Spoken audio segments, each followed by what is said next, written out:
What's going on, guys? It's your boy John the Liquidator coming back with another video. We have a lot to talk about in this one. There's people dissing Caitlin Clark. Her own coach is just snubbing her right in front of the world, guys, and she's set to make a remarkable comeback for the 2026 season. For this one here, we got to go all the way up to Indy. Let's get it. Let's go.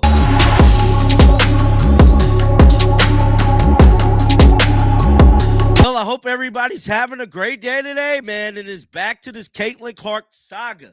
That is this Caitlin Clark drama, man. Caitlin Clark cannot go a full offseason without some type of drama in some way, shape, form, or fashion. The young lady has been going away from basketball since early July, and it's really just crazy to me that people still pointing fingers at her fans, people still pointing fingers at, trolls on Twitter, whatever the case may be. It's all getting weird. Now, we have to talk about the biggest story as of right now before we get into this storyline about none other than Stephanie White. Now, Stephanie White did an interview, and she pretty much bigged up A'ja Wilson, bro. Shocked the world. At least shocked me for the most part, too. But we have to talk about this Sue Bird interview. Now, if you guys don't know, Sue Bird is currently over the, I could say the operations department of none other than the Olympics and the Team USA situation. Now, the homeboy Mike retweeted this out, and it caught some traction, man. A lot of people talked about this yesterday. That's why I'm not really going to make a separate video about this, because it's kind of hard talking about stuff and other people talk about it at this short time, because the interest with the W is not exactly what it was, so I try not to do stories other people do, but we will touch on this. So this is the clip that was from Sue Bird's show yesterday, and it went viral, bro. Let's give it a listen here.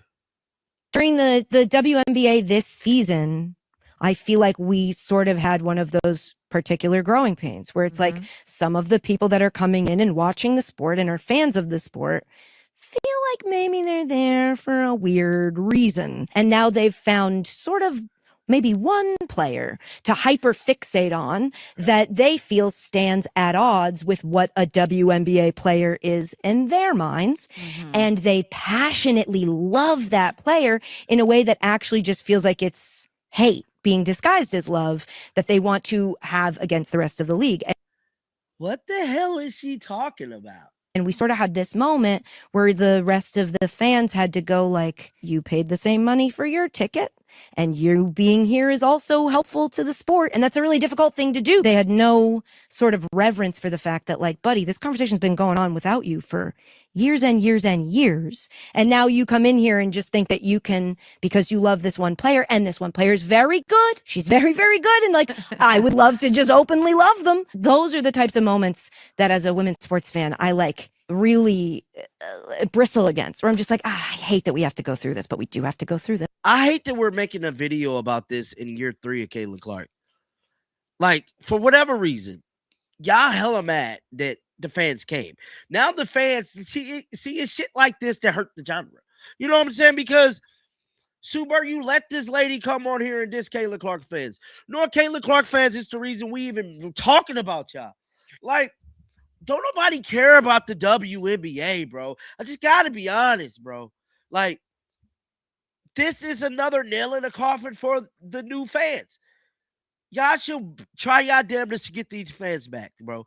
Because when the CBA get negotiated, they're going off these numbers now.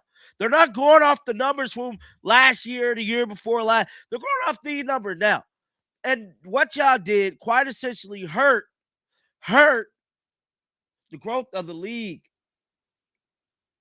Y'all less distasteful stuff in people's mouths, man, with the way y'all managed to assault Caitlin Clark, the way y'all went about assaulting the fans that chose to watch Caitlin Clark. It's just an ugly, ugly situation, man. Ugly, ugly situation. And quite frankly, now people is pretty much doing this to Sue Bird. They're protesting her show. They're blocking you, Sue Bird. Don't nobody want to hear from you. Don't nobody want to hear from you. So guess what? You done fucked up your bag. You done fucked up your bag now, Sue Bird. Now let's get to the topic of the hour, and that is this Stephanie White situation. Now, just like I stated a couple of days ago, Stephanie White has been on a quiet tour this offseason. She was at Team USA training camp, and yeah, she was there, and you didn't really see too much of her, bro. I just got to be honest, you didn't see too much of her, and she was kind of behind the scenes in a sense. Now, this article came out, which I'm about to pull up here for y'all right now. Now, I clicked on this article and I was all like, damn, I know she gonna talk about Caitlin Clark. You know what I'm saying? There's no doubt in my mind. Caitlin Clark, coach, is going to say somebody's from her team is the best player in the WNBA. I'm here to tell you, she did not do that, y'all. Listen to this. Please, no doubt about the NBA player. Goes on to say, there is a case to be made that the Las Vegas star forward A'ja Wilson is already the greatest women basketball player of all time, despite the fact that she's still not even 30 years old. Bro, y'all do realize they cheat for A'ja Wilson, right? I mean, they hella cheat for her.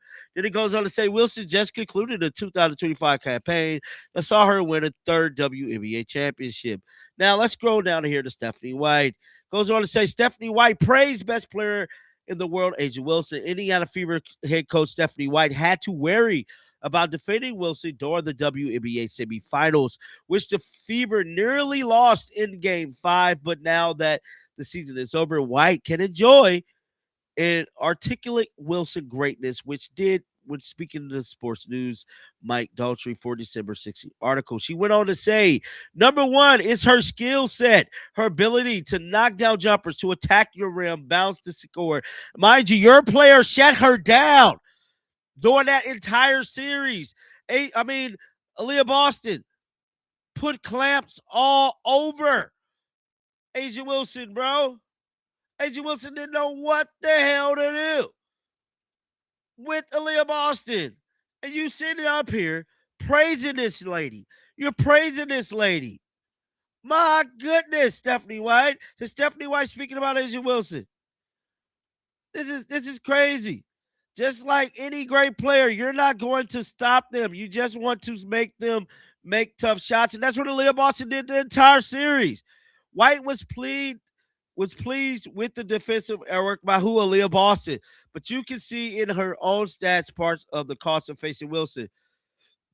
The referees had to foul her out. Had they not fouled Aaliyah Boston out and momentum took over, there's a very, very, very high chance that the Indiana Fever goes to the finals. I watched it. I just got to keep a very, very high chance. Goes on to say she was just such a dominant low block player. You had to put one player behind her and one in front of her, try to sandwich her. Aaliyah Boston did none of that. Did none of that. What are you talking about, Stephanie White? Then it goes on to say, you see greatness, but the best in the world, someone who's won multiple championships. Guys, I'm not going to read this. Y'all can check it out. Stephanie White completely stows her team, both of her players under the bus. Guys, get down in the comment section. Let me know y'all thoughts about this one. Keep them bells on. We will be back with videos throughout the day. And like always, man, shake the damn haters off. I'm out of here, bro. Peace out.